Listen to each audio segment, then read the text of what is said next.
ಆಹಾರ ಧಾನ್ಯಗಳು ಮಸಾಲಾ ದಿನಸಿಗಳಿಗೆ ವಿಷಪೂರಿತ ಒಂದು ರಾಸಾಯನಿಕವನ್ನು ಲೇಪನ ಮಾಡಿ ಮಾರತಕ್ಕಂಥ ಒಂದು ದೊಡ್ಡ ಜಾಲನೆ ಮಾನವಿಯಲ್ಲಿ ನಿನ್ನೆ ಬೆಳಗ್ಗೆ 11 ಗಂಟೆಗೆ ಸಿಕ್ಕಿದೆ. ಆ ಒಂದು ಜಾಲವನ್ನು ಭೇದಿಸಲು ಇವರು ಅಧಿಕಾರಿಗಳು ಮೀನಾ ಮೇಷ ಎಣಿಸ್ತಾ ಇದ್ದಾರೆ. ಅದು ಗೊತ್ತಾಗಿ ಇಲ್ಲಿಗೆ 25 ಗಂಟೆಗಳಾಯಿತು. ಅವರ ಮೇಲೆ ಯಾವುದೇ ಕ್ರಮ ಇಲ್ಲ. ಆ ವ್ಯಕ್ತಿ ಮಾಡತಾ ಯಾರಂತೇಳಿ ಸ್ಪಷ್ಟವಾಗಿ ಗೊತ್ತಿದ್ರೂ ಕೂಡ ಆ ವ್ಯಕ್ತಿಯನ್ನು ಒಂದು ಪ್ರಕರಣದಿಂದ ಪಾರು ಮಾಡಲು ಅಧಿಕಾರಿಗಳು ಈ ರೀತಿಯಾಗಿ ಪ್ರಕರಣ ದಾಖಲು ಮಾಡಲು ಮೀನಾಮೇಷ ಎಣಿಸ್ತಾ ಇದ್ದಾರೆ. ಕೂಡಲೇ ಅವನ್ನ ಬಂಧಿಸಿ ಒಂದು ಸೂಕ್ತ ಕ್ರಮ ತಗೋಬೇಕು, ಕಾನೂನು ಕ್ರಮ ಅಂತೇಳಿ ನಾನು ಅಧಿಕಾರಿಗಳಿಗೆ ಹೇಳ್ತೀನಿ.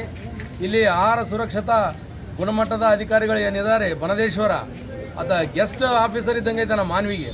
ಇಲ್ಲಿ ಮಾನವ ಬಂದು ಯಾವತ್ತೂ ಕೂಡ ಒಂದು ಅಂಗಡಿಯಲ್ಲಿ ಹೋಗಿಲ್ಲ, ಒಂದು ಹೋಟೆಲ್ಗೆ ಹೋಗಿಲ್ಲ, ಅಥವಾ ಇನ್ನೊಂದು ಯಾವುದು ಕೂಡ ಪ್ರಕರಣ ದಾಖಲಿಸಿದ ಉದಾಹರಣೆಗಳು ಇಲ್ಲಿಲ್ಲ. ಅಂದರೆ ಮಾನವಿಯಲ್ಲಿ ಎಲ್ಲ ಸುರಕ್ಷಿತವಾಗಿದೆ, ಮಾನವಿಯಲ್ಲಿ ಯಾವುದು ಇಂಥ ಘಟನೆಗಳು ನಡೆದಿಲ್ಲ ಅಂಬಂತೆ ಈ ಒಂದು ಅಧಿಕಾರಿ ಬನದೇಶ್ವರ ಓಡಾಡ್ತಾ ಇದ್ದಾನೆ. ಬರೀ ಒಂದು ಜೀಪ್ ತಗೊಂಡು ಕಚೇರಿ ಜೀಪ್ ತಗೊಂಡು ಓಡಾಡೋದೇ ಕೆಲಸ ಇವಂದು. ಇವೆಲ್ಲವೂ ಬಿಟ್ಟು ಮುಂದೆ ಬಂದು ಈಗೆಲ್ಲ ಏನೇನು ನಡೀತಾ ಇದೆ ಇಲ್ಲಿ ಅವ್ಯವಹಾರಗಳು ಆಹಾರದಲ್ಲಿ ಅದೆಲ್ಲ ಪರಿಗಣನೆಗೆ ತಗೊಂಡು ಅವ್ರ ಮೇಲೆ ಪ್ರಕರಣ ದಾಖಲಿಸ್ಬೇಕಂತೇಳಿ ನಾನು ಮೇಲಾಧಿಕಾರಿಗಳಿಗೆ, ಮಾನ್ಯ ಜಿಲ್ಲಾಧಿಕಾರಿಗಳಿಗೆ, ಮಾನ್ಯ ತಹಸೀಲ್ದಾರ್ಗಳಿಗೆ ನಾನು ಆಗ್ರಹ ಪಡಿಸ್ತೀನಿ. ನಾನು ಜನರ ಸುರಕ್ಷತೆ ಇದು. ಅದೇ ರೀತಿಯಾಗಿ ಇಲ್ಲಿರ್ತಕ್ಕಂಥ ಶಾಸಕರಿರ್ಬೋದು, ಸಚಿವರು ಇರ್ಬೋದು, ಇವರೇನು ನಮ್ಮ ಭಾರತೀಯ ಜನತಾ ಪಕ್ಷದ ಕಾರ್ಯಕರ್ತರಿಗಾಗಲಿ ಮುಖಂಡರಿಗಾಗಲಿ ಇವರು ಉತ್ತರ ಕೊಡೋದು ಬೇಕಿಲ್ಲ. ಇವತ್ತು ನಡೆದಂಥ ಘಟನೆಗಳಿಗೆ ಜನರಿಗೆ, ಸಾರ್ವಜನಿಕರಿಗೆ ಉತ್ತರ ಕೊಡಬೇಕಾಗಿದೆ. ಇವರು ಮಾತಾಡಿದರೆ ನಾವೆಲ್ಲ ಅಭಿವೃದ್ಧಿ ಅಧಿಕಾರರು, ನಾವೆಲ್ಲ ಸುರಕ್ಷತೆಯಿಂದ ಎಲ್ಲರೂ ನೀಡ್ತೀವಿ, ಎಲ್ಲರಿಗೆ ರಕ್ಷಣೆ ಕೊಡ್ತೀವಿ ಅಂತ ಹೇಳ್ತಾರೆ.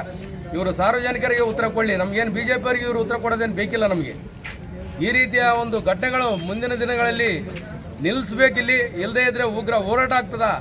ಈ ಕಳೆದ 4-5 ತಿಂಗಳ ಹಿಂದೆ ಚಪಾತಿಗಳು ತಿಂದು ಕಲ್ಲೂರಿನಲ್ಲಿ 5 ಜನ ಒಂದೇ ಕುಟುಂಬದವರು ಸಾವನ್ನ ಅಪ್ಪಿದ್ದಾರೆ. ಅವರು ಅದು ಮಾಸದಕ್ಕಿಂತ ಮುಂಚೆನೇ ಮಾನವಿಯಲ್ಲಿ ಇಂಥ ಒಂದು ದೊಡ್ಡ ಬೃಹತ್ ಒಂದು ಮಾಫಿಯಾ ಬಯಲಿಗೆ ಬಂದರೂ ಕೂಡ ಅಧಿಕಾರಿಗಳು 25 ತಾಸು ಕಳೆದರೂ ಕೂಡ ಯಾವುದೇ ರೀತಿಯ ಪ್ರಕರಣ ದಾಖಲಿಸದೆ ಅವರನ್ನು ಬಂಧಿಸದೆ ಏನೋ ಒಂದು ಓಡಾಡ್ತಾ ಇದ್ದಾರೆ ರಾಜಾರೋಷವಾಗಿ. ಅವ್ರ ಮೇಲೆ ಕ್ರಮ ತಗೋಬೇಕು ಮತ್ತು ಈ ಆರೋಪಿಗಳನ್ನು ಕೂಡಲೇ ಬಂಧಿಸಬೇಕು. ಇನ್ನೂ ಅವರೆಲ್ಲ ಮಾನವಿ ಪಟ್ಟಣದಲ್ಲಿ ಸಾಕಷ್ಟು ಉಗ್ರಾಣಗಳಿವೆ. ಇದೇನೋ ದನದ ಮಾಂಸದಿಂದ ಬಂದಂಥ ಒಂದು ಕೊಬ್ಬನ್ನು ಕೂಡ ಕರಗಿಸಿ ಎಣ್ಣೆ ಮಾಡಿ ಮಾರ್ತಾ ಇರುವುದಾಗಿ ಇಲ್ಲಿಯ ಸ್ಥಳೀಯರೆಲ್ಲರೂ ಕೂಡ ಸಾಕಷ್ಟು ಜನರು ಹೇಳ್ತಾ ಇದ್ದಾರೆ.